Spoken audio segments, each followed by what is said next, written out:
new episode of Read, Remember, Repeat. And we kicking this show off, showing some love to Iron Mastery Academy. Shout out Doc Spills and Christopher Terry. They're teaching people how to learn and earn on the go and manage their own finances. It's as simple as matching colors, and you can grow your account. This is needed for the community and definitely for the culture.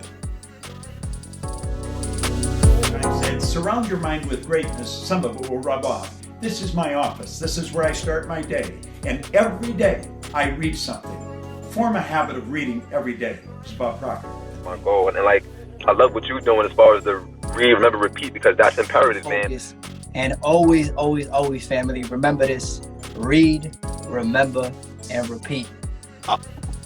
Super Monday, super Monday, miraculous Monday to you guys. You already know what's going on. It's your host with the most, Michael Mugaboy, and we are here again at Read, Remember, Repeat. Today we are starting a new book. It's called Strength Finder 2.0. If you got time, look that up. Get it for yourself. What we doing is giving y'all the books, and y'all know that I'm choosing some great books for y'all, man. I read this myself, and this book teaches you more so about your strengths than your weaknesses. And I don't want to hold y'all too long. I want to jump right into the book. This seems like a great read, and let's do it. I mean, Strength Finder, the next generation. In 1998, I began working with a team of Gallup scientists led by the late father of strength psychology, Donald O. Clifton. Our goal was to start a global conversation about what's right with people. We were tired of living in a world that revolved around fixing our weaknesses. Society's relentless focus on people's shortcomings had turned into a global obsession. What's more, we had discovered that people have several times more potential for growth when they invest energy in developing their strengths instead of correcting their deficiencies. Based on Gallup's 40-year study of human strengths, we created a language of the 34 most common talents and developed the Clifton Strengths Finder assessment to help people discover and describe these talents. Then in 2001, we included the initial version of the assessment with the best-selling management book, Now Discover Your Strengths. The discussion quickly moved beyond the management audience of this book. It appears that the world was ready to have this conversation over the past few years alone. Millions of people have participated in StrengthsFinder and learned about their top 5 themes of talent. And now, Discover Your Strengths has spent more than 5 years on the bestsellers list. The assessment has been translated into more than 20 languages and is used by business, schools, and community groups in more than 100 nations around the world. Yet, when it comes to creating strength-based families, communities, and workplaces, we still have a lot of work to do. Over the past decade, Gallup has surveyed more than 10 million people worldwide on the topic of employee engagement, or how positive and productive people are at work, and only 1/3 strongly agree with the statement, "At work, I have the opportunity to do what I do best every day." And for those who do not get to focus on what they do best, their strengths, the costs are staggering. In a recent poll of more than 1,000 people, among those who strongly disagreed or just disagreed with this "what I do best" statement, not one single person was emotionally engaged on the job. In stark contrast, our studies indicate that people who do have the opportunity to focus on their strengths every day are 6 times as likely to be engaged in their jobs and more than 3 times as likely to report having an excellent quality of life in general. Fortunately, our research also suggests that having someone at work who regularly focuses on your strengths can make a dramatic difference. In 2005, we explored what happens when managers primarily focus on employees' strengths, primarily focus on employees' weaknesses, or ignore employees. What we found completely redefined my perspective about how easy it may be to decrease the active disengagement or extreme negativity that runs rampant in organizations. If your manager primarily ignores you, the chances of you being actively disengaged are 40%. If your manager primarily focuses on your weaknesses, the chances of you being actively disengaged are 22%. If your manager primarily focuses on your strengths, the chances of you being actively disengaged are 1%. As you can see from these results, having a manager who ignores you is more detrimental than having a manager who primarily focuses on your weaknesses. Perhaps most surprising is the degree to which having a manager who focuses on your strengths decreases the odds of you being miserable on the job. It appears that the epidemic of active disengagement we see in workplaces every day could be a curable disease if we can help the people around us develop their strengths. What's new in Strength Finder 2.0? Our research and knowledge based on the topic of human strengths have expanded dramatically over the past decade. Strength Finder 2.0 picks up where the first version left off, and it is designed to provide you with this latest discoveries and strategies for application. The language of 34 themes remains the same, but the assessment is faster and even more reliable, and the results yield a much more in-depth analysis of your strengths. Once you have completed the online assessment, you will receive a comprehensive strengths discovery and action planning guide that is based on your Strengths Finder 2.0 results. This guide features an in-depth dive into the nuances of what makes you unique, using more than 5,000 new personalized strengths insights and we have discovered in recent years. Going far beyond Strength Finder's 1.0 shared theme descriptions, we can be found in part 2 of this book. These highly customized strengths insights will help you understand how each of your top 5 themes play out in your life on a much more personal level. For example, even though you and a friend may both have the same theme in your top 5, the way this theme is manifested will not be the same. Therefore, each of you would receive entirely different, personalized descriptions of how that theme operates in your lives. These new strengths insights describe what makes you stand out when compared to the millions of people we have studied. You will also receive 10 ideas for action for each of your top 5 themes, so you will have 50 specific actions you can take. Ideas we cull from thousands of best practice suggestions that are customized to your top 5 themes. In addition, the guide will help you build a strengths-based development plan by exploring how your greatest natural talents interact with your skills, knowledge, and experience. And the new websites include a strength discussion forum on an online action planning system, group discussion guides, and several other resources. While learning about your strengths may be an interesting experience, it offers little benefit in isolation. This new book assessment website and development guide are all about application. If you want to improve your life and the lives of those around you, you must take action. Use the personalized development guide to align your job and goals with your natural talents. Share this plan with your coworkers, boss, or closest friends.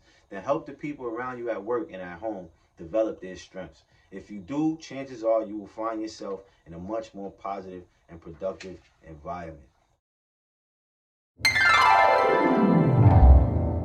It's most definitely understood. You feel me? I'm at the point, I'm probably like the youngest out of all of y'all, but I be feeling hella mature. And being that I grew up in the internet era, I'm moving backwards. So everything was so technological for me. So now I'm just all about reading and just anything that I don't know is just investing my mind into that.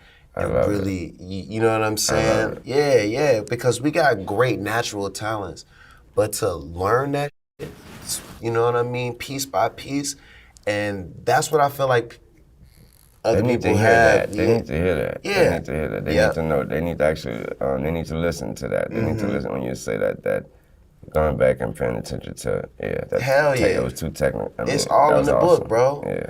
They say that. They be like, yo, if you want to hide something, somebody put it in the That shit is deep to me. That's dope. And they used to burn books back in the day, bro. They ain't burning iPhones, fam. So I'm in them books right now. Audio book. Knowledge.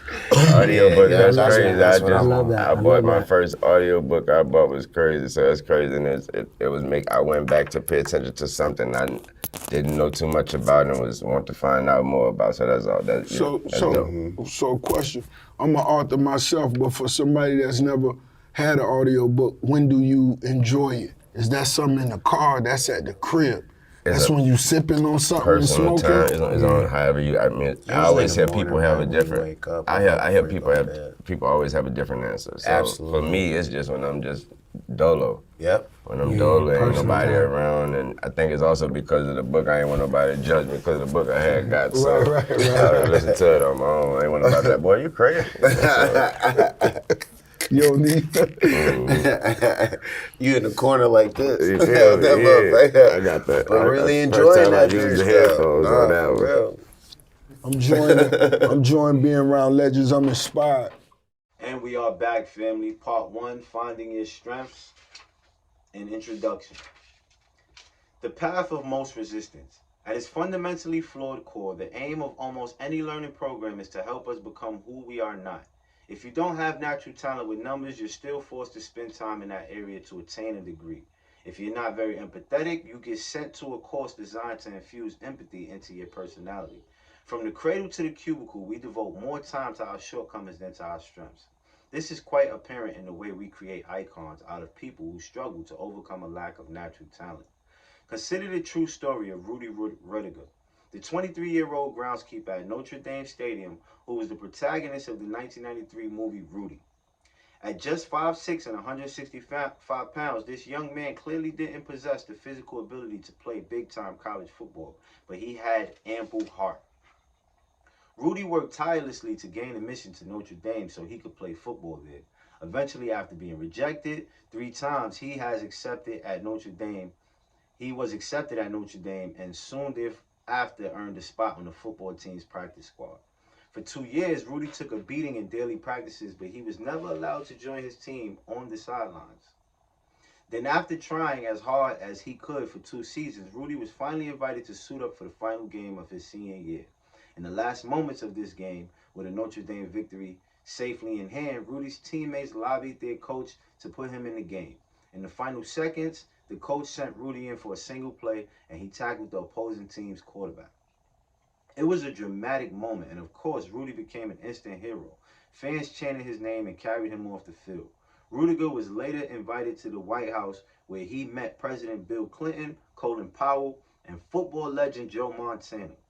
While Rudy's perseverance is admirable, in the end, he played a few seconds of college football and made a single tackle after thousands of hours of practicing. The inspirational nature of this story actually masks a significant problem.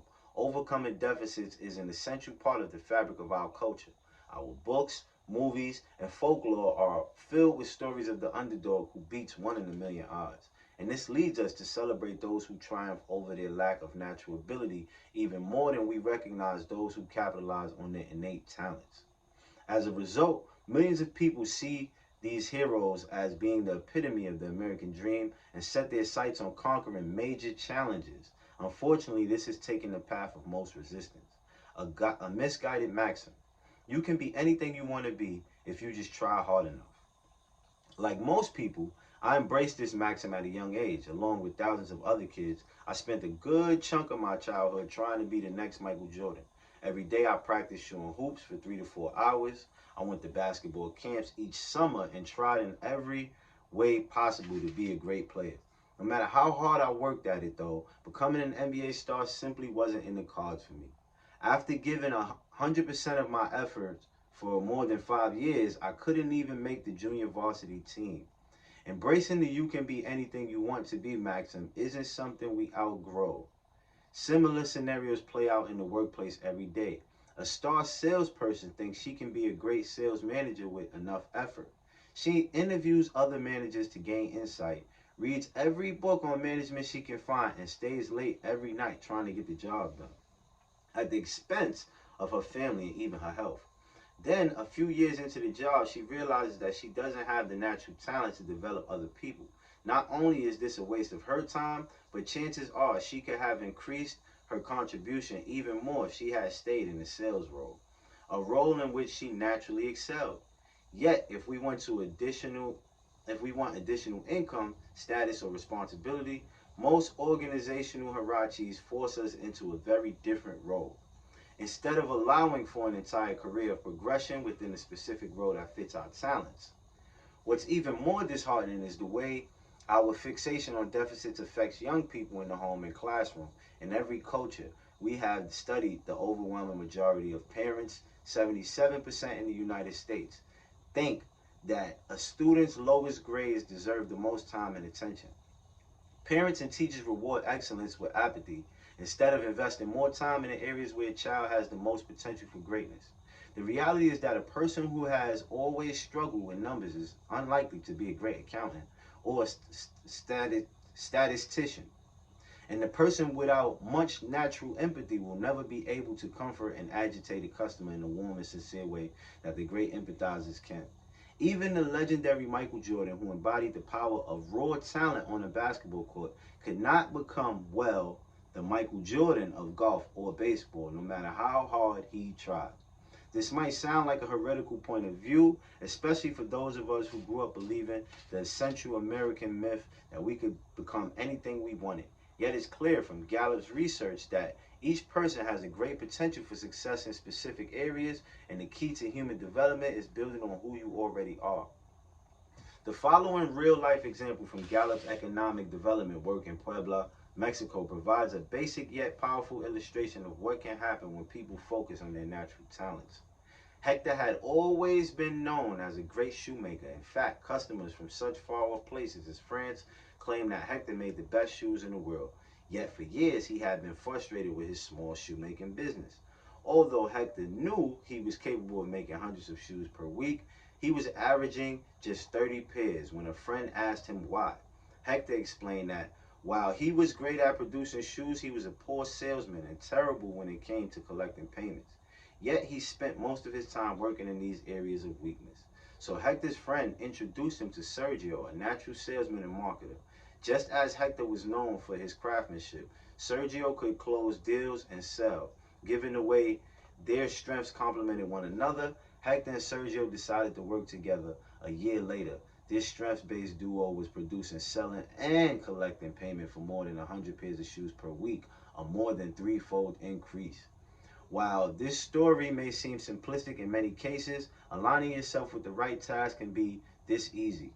When we're able to put most of our energy into developing our natural talents, extraordinary room for growth exists. So a revision to the "you can be anything you want to be" maxim might be more accurate. You cannot be anything you want to be, but you can be a lot more of who you already are. Family, we on to the next chapter, the Strength Zone. This is Strength Finder 2.0 by Tom Rath. And stay tuned for the night show tonight. Let's get it. Read.